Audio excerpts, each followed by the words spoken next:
మీ ఒక్క కమ్యూనిటీకి ఎందుకు ఇదంతా? బేట్ ద్వారకా గుజరాత్లో లార్డ్ కృష్ణతో ఉన్నారు. బేట్ ద్వారకా వకఫ్ ప్రాపర్టీ అంటున్నారు. పాత పార్లమెంట్ బిల్డింగ్ మనది, ఇది వకఫ్ ప్రాపర్టీ.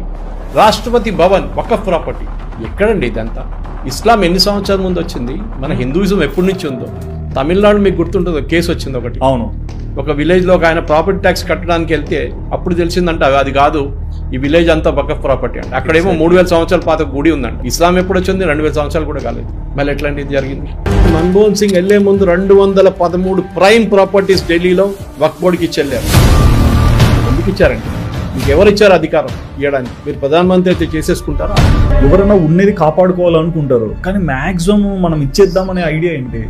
ఇచ్చేద్దామని కాదు, ఓట్ల కోసం ఏమైనా అమ్మేసుకుంటారు. వాళ్ళ అమ్మ నాన్న అమ్మేసుకుంటారు, దేశాన్ని అమ్మేసుకుంటారు ఓట్ల కోసం. ఈ చట్టాలను తీసుకొచ్చిన తర్వాత ఎట్లా మీరు ఒక నాన్ ముస్లిం ఎట్లా బతుకుతాడు? మన హయాత్ నగర్లో, దిల్సుఖ్ నగర్ దగ్గర అక్కడ చేశారు. మల్కాజిగిరిలో 700 ఏకర్లు.